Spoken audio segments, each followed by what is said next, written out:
দেবলীনার পছন্দ করা সেই সেটটাই এবার বক্স থেকে গুম করে ফেলে কুসুমের কাঁধে চোরের অপবাদ লাগানোর চেষ্টা করলো এবার ঈশানের ছোটো কাকিমণি। হ্যাঁ বন্ধুরা, ভিডিওটা লাইক দিয়ে দেখতে থাকুন। যে মুহূর্তে কিনা দেবলীনা সেই হারটা পরে ট্রায়াল দিতে থাকে, ঠিক সেই মুহূর্তে কুসুম চলে আসে এবং কুসুম যখন সকলকে চা সার্ভ করতে থাকে, ঠিক সেই মুহূর্তে কুসুম যখন সেই হারটার দিকে এক দৃষ্টিতে তাকিয়ে থাকে, অন্যদিকে কুসুম বলতে থাকে যে এই হারটা না দেবলীনা ম্যাডাম আপনাকে বেশ মানিয়েছে। ঠিক সেই মুহূর্তে দেবলীনা বলতে থাকে যে তোমাকে কেউ বলেছে আমাকে কমপ্লিমেন্ট করতে, এবং তার থেকেও বড় কথা তুমি এখানে পারিবারিক বিষয়ের মধ্যে কেন নিজের ইনভলভমেন্ট রাখছো? তুমি কিন্তু এবারই কাজের লোক, সেটা তুমি ভুলে যাবে না। এবং তুমি আমার গলায় এই সেট পরানো অবস্থায় দেখে তোমার নিশ্চয়ই বড্ড বেশি লোভ কাজ করছে তোমার মনে, তোমার কোনোভাবেই হয়তো সহ্য হচ্ছে না, তাই না?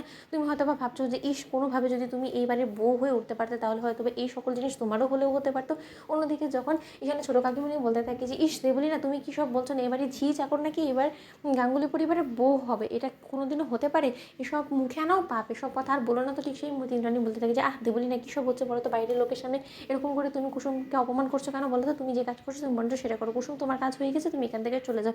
অন্যদিকে যখন দেবলীনা বলতে থাকে যে কুসুম তোমার যে নজরটা এই হাড়ের উপরে গিয়ে পড়েছে সেটা আমি ভালো করে বুঝতে পেরেছি, এবং তোমার নাকে ডগা দিয়ে এই হারটা আমি পরবো, আমিও দেখি যে তুমি কি করে আমাকে এই হারটা পরা থেকে বিরত রাখো, কারণ আমি তোমাকে দেখে বেশ বুঝতে পারছি যে তোমার এই হারটা পছন্দ হয়েছে। অন্যদিকে এই কথা বলা মাত্র এখানে ছোটো কাকিমণি বলতে থাকে যে দেবলীনা তোমার পছন্দ করা এই হারটার উপরে যখন কুসুমের একবার নজর পড়েছে তাহলে তো অবশ্যই কুসুমকে চোর সাব্যস্ত করতে হবে, কারণ কুসুমকে তো যে কোনো মূল্যে বাড়ি থেকে তাড়াতেই হবে, কারণ ও আমার পথে কাটা হয়ে দাঁড়িয়েছে। বারবার করে একের পর এক বাজিমাত করে ও দিদির মনে জায়গা করে নেবে এবং কোলঠাসা হয়ে থাকবো। সেটা কী করে হতে পারে বলো তো? প্রথমে আমি কুসুমকে তাড়াই এই বাড়ি থেকে, তারপরে তোমাকে ওই বাড়ি থেকে খুব শীঘ্রই আমি তাড়িয়ে দিব। অন্যদিকে যখন দেবলীনা বলতে থাকে মুনিমজিকে যে এই সেটটা আপনি বরঞ্চ আলাদা করে রাখুন, কারণ এই সেটটা আমি নেবো, আন্টি আমার এই সেটটা খুব পছন্দ হয়েছে। ঠিক সেই মুহূর্তেই যখন মুনিমজির কাছে সেই সেটটা আলাদা করে রেখে দেওয়া হয়, ঠিক সেই মুহূর্তেই ঈশানের ছোটো কাকিমণি মুনিমজির সঙ্গে সেখানে বসে মুনিমজির থেকে কায়দা করে যখন সেই সেটের বক্সটা থেকে সেই হারটাকে বের করে নিয়ে